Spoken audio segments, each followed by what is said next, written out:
the most mysterious and terrifying places on Earth is the Mariana Trench. Located in the western Pacific Ocean, east of the Philippines, this immense underwater trench reaches a depth of nearly 11 kilometers. At that depth, sunlight never penetrates, and the water pressure is so extreme that no ordinary machine, let alone a human body, could survive without specialized technology.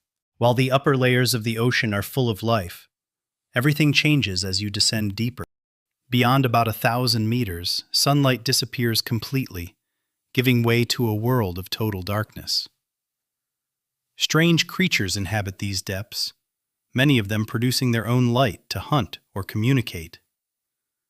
Even farther down, bizarre squid, ghostly white shrimp-like animals, and giant single-celled organisms. The deepest point of the Mariana Trench is known as Challenger Deep. Only a handful of people have ever reached its bottom because such missions are extremely difficult, expensive, and technologically demanding. In recent years, however, China has made remarkable progress in deep-sea exploration. China has not only developed crude submersibles, but has also created small autonomous robots capable of exploring the ocean floor.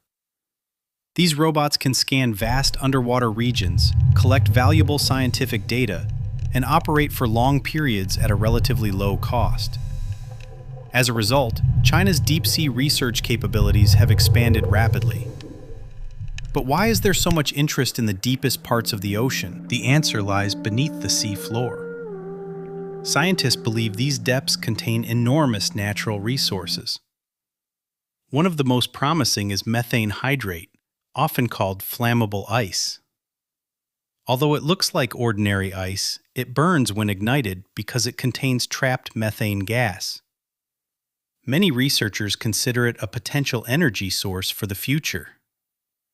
However, extracting it is extremely risky, as disturbing these deposits could destabilize the seafloor and release massive amounts of methane into the atmosphere. The deep ocean also contains polymetallic nodules, rock-like deposits rich in valuable metals such as nickel, cobalt, and manganese.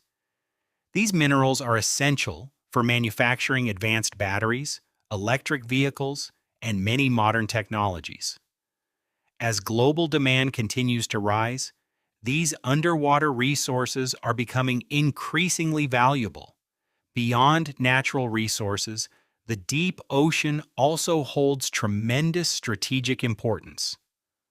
Much of the world's internet traffic, international banking transactions, and critical communications depend on submarine cables laid across the ocean floor.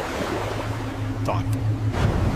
If these cables were damaged, global communications and economic activities could be severely disrupted. For this reason, the deep sea is no longer just a destination for scientific research. It has become a new arena of international competition. Nations that develop advanced underwater technology and master deep-sea exploration may gain significant strategic advantages in the future. At the same time, scientists warn that excessive mining and reckless exploitation of the deep ocean could seriously damage one of Earth's most fragile ecosystems. Such environmental harm would not only affect marine life, but could also have long-term consequences for the planet's climate and ecological balance. What was once viewed as a dark and mysterious abyss is now becoming one of the most important frontiers for energy, technology, science, and global influence. The greatest competition of the future may not take place in the sky or even in space, but in the deepest, darkest parts of Earth's oceans.